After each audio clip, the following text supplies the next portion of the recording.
14 of 16 analysts rate CBA a sell. The market is paying 40% above their average target price anyway. Those two facts cannot both be right. Or can they? I pulled 5 years of Commonwealth Bank financials to find out exactly what each side is pricing in, and what I found should matter to every Australian investor holding this stock. By the end of this video, you will understand exactly why 14 of 16 analysts say sell and what it would take for them to be wrong. Before we do though, quick disclaimer. Nothing in this video is financial advice. I'm not a licensed advisor. This is purely educational. Do your own research. Talk to a professional if you need to. All right, let's go. Commonwealth Bank reported its half-year result for the period ending December 2025. Cash net profit after tax came in at $5.4 billion. That is up 6% on the same period last year. The headline number beat expectations.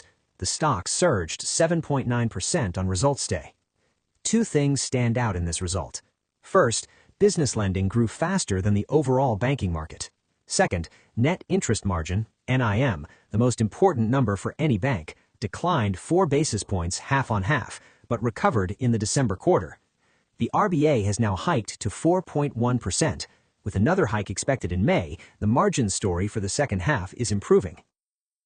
A strong result at an extreme valuation. That is the tension at the heart of this analysis. To understand Commonwealth Bank, start with how it earns money. The model is straightforward. The bank takes in deposits from retail customers, about $550 billion worth. It adds wholesale funding on top. It lends that money out as home loans, business loans, and personal credit. The difference between what it pays depositors and what it charges borrowers is called net interest income. The percentage rate of that spread, how much the bank earns per dollar lent, is the net interest margin. Net interest income generates 84% of total revenue. Below the main lending engine sit 4 important subsidiaries. Bankwest handles retail banking in Western Australia. ASB Bank covers New Zealand operations. CBA is Australia's largest retail broker. And the CommBank app has over 8 million active users, making it the most used banking platform in the country. CBA has 3 main growth engines. First, home loans.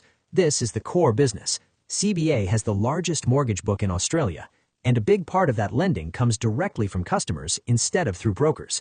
That matters because direct customers are usually cheaper to win and easier to keep. Second, business banking. This is the faster growth area right now. Business lending grew 12% in the half, which was faster than the broader market. This matters because business lending typically carries higher margins than residential.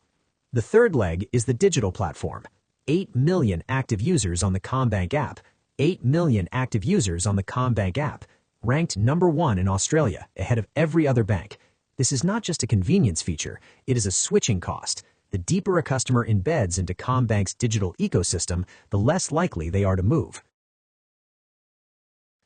Looking at the top line over 5 financial years, operating income grew from $24 billion in financial year 21 to $28.5 billion in financial year 25. Net interest income, the orange bars, is the dominant driver. It dipped in financial year 22 when the RBA cut rates to near zero, then surged as the hiking cycle took hold from financial year 23. 84% of revenue is net interest income, NII. That concentration is both a strength and a risk.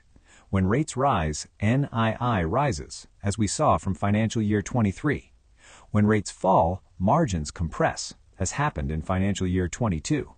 With the RBA now at 4.1% and potentially heading higher, the direction of that NII line in the second half is the number 1 thing to watch. This chart compares revenue growth with profit growth on a per-share basis. And one interesting thing stands out. Profit per share, cash EPS, has grown faster than the top line. Why? 2 reasons. First, CBA bought back shares, which means profits were spread across fewer shares. Second, cost discipline has held. Operating expenses grew 5.5% in the first half, below the 6.6% growth in operating income. so more of the revenue growth flowed through to shareholders. Growth is solid. The question is whether the quality of that growth holds up under the hood. Cash EPS reached $6.13 in financial year 25, a record. That is a 5-year compound annual growth rate of roughly 6%. Return on equity has held between 13.5 and 13.9% over the last 3 years. For a bank of this size, that is exceptional consistency. The H1 financial year 26 result extended the streak. Cash return on equity came in at 13.8%, slightly above the full year financial year 25 figure. Credit quality improved as well. Troublesome and non-performing exposures fell to 0.89%. Hardship cases declined 28%. This is not a bank with credit quality problems right now. Wide moat, and it is widening. 3 pillars. Pillar 1 is the deposit franchise, Australia's largest retail deposit base. This gives CBA the lowest funding cost of any major Australian bank. When rates rise, that advantage compounds. Pillar 2 is digital banking. 8 million active users. #1 rated app in the country. CommBank is building an AI personalization engine on top of this data. The deeper the engagement, the higher the switching cost. Pillar 3 is direct mortgage origination. 45% of CBA's mortgages are originated without a broker. That's a direct customer relationship, and it is near impossible for competitors to replicate at this scale. The moat is real. Now let's look at whether the tailwinds are building or fading. This chart tracks net interest margin from financial year 21 through to the first half of financial year 26. NIM was 2.08% in financial year 21. It compressed to 1.9% in financial year 22 as the RBA cut rates to near zero, then recovered as rates rose, back to 2.08% by financial year 25. The first half of financial year 26 came in at 2.04%, down 4 basis points half on half. But the December quarter showed recovery. NIM moved back up. With the RBA at 4.1% and expected to hike again in May, the second half NII trajectory is now a tailwind, not a headwind. Every single basis point move in NIM is worth hundreds of millions of dollars at this scale. This is the #1 driver of whether CBA's earnings beat or miss consensus. CBA's CET1 ratio, its core equity capital buffer, sits at 12.3%. ARPRA's minimum requirement is 10.25%. That's approximately 200 basis points of headroom. This is not a Banklonzy sheet under stress. It's a Banklonzy sheet with significant capacity for buybacks, dividend growth, or acquisition if management chose that path. The capital ratio has been remarkably stable. 12.3% in financial year 25, 12.3% in H1 financial year 26. The bank is generating excess capital faster than it is deploying it. Here is the heart of the whole debate. CBA is a strong business, but the stock is priced at a huge premium. On the left, price to earnings. CBA's trailing PE has gone from 16 times in financial year 22 to 30 times by financial year 25. The sector average sits at roughly 15 times. CBA is trading at double the sector PE. On the right, price to book. From 2.2 times book in financial year 21 to 3.9 times in financial year 25. At the current price of around $178, the multiple sits at 3.8 times book. Now let us do the maths that the analysts are doing. Earnings per share has grown at 5.8% per year over 5 years. Yet, you are paying 30 times earnings. The price-earnings growth ratio, PEG, is 5.0 times. A PEG of 1 is considered fair value for a growth company. 5 times means the market is pricing in either structural earnings acceleration that has not yet happened or a permanent premium for franchise quality. The analysts say the premium cannot be sustained. The market says CBA is worth the premium because there is no alternative at this scale. Both arguments are rational. Which one is right depends entirely on what happens in the next 12 months. Capital returns have been consistent and growing. The dividend per share has grown from $3.50 in financial year 21 to $4.85 in financial year 25. Every single dividend has been fully franked. Between financial year 21 and 25, the bank paid $9.3 billion in buybacks. Note that the buyback program slowed sharply from financial year 24 onward. Management appears to have shifted preference back to dividends at current valuation levels, a signal worth watching. Total shareholder yield, including franking credits, runs at roughly 5 to 6% at current prices. For a fully franked yield, that is competitive, but the question is whether the underlying earnings growth justifies a 30 times PE alongside that yield. Now let us talk about what can go wrong. The highest severity risk right now is the mortgage fraud probe. Approximately $1 billion in mortgages have been flagged for potentially fake or AI-generated income documents across multiple CBA branches. 3 regulators are investigating simultaneously: ASIC, ASTRAC, and NSW Police. If APRA determines there are systemic failures in lending controls, they could impose capital requirements or operating restrictions. That would directly affect the earnings capacity that the current multiple is pricing. The second risk is the valuation itself. At 30 times earnings with 14 of 16 analysts on sell, there is essentially no margin for disappointment. A miss on NIM, a credit quality deterioration, or any escalation in the fraud probe could trigger a sharp de-rating. The third risk is the APRA debt-to-income lending cap. APRA now limits high DTI loans to 20% of new lending. As Australia's largest home lender, CBA is disproportionately affected if this cap tightens further. 3 arguments for each side.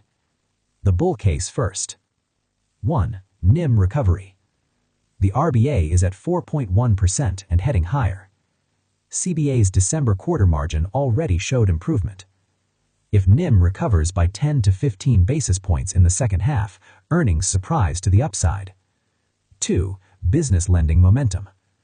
Growing at 1.3 times system is structural, not cyclical. Business banking carries higher margins than residential. This mix shift is earnings accretive. 3. Franchise premium justified. Lowest funding cost, largest digital platform, deepest direct mortgage relationships. No Australian competitor can replicate this combination at scale. The bear case. 1. 30 times PE for 6% EPS growth. A peg of 5 is pricing in perfection. Any execution miss re-rates the stock hard. 2. Fraud probe overhang. ASIC, ASTRAC, and NSW Police simultaneously. The tail risk here is APRA action, not just fines. 3. Credit tail risk. Australian household leverage is elevated. If unemployment rises sharply from current levels, mortgage arrears could deteriorate faster than provisioning assumes. Across 7 categories, Commonwealth Bank scores 6.0 out of 10. The franchise is exceptional. Moat scores 8.5. Balance sheet scores 8.0. Quality scores 7.0. The weaknesses are valuation and growth runway. Valuation scores 2.5, the lowest of any category. Management scores 4.5, largely because the buyback program has stalled at current price levels. So back to the question we opened with. Can the analysts and the market both be right? The analysts are right that the current multiple is extreme. The market is right that the franchise quality is unmatched. The resolution is this.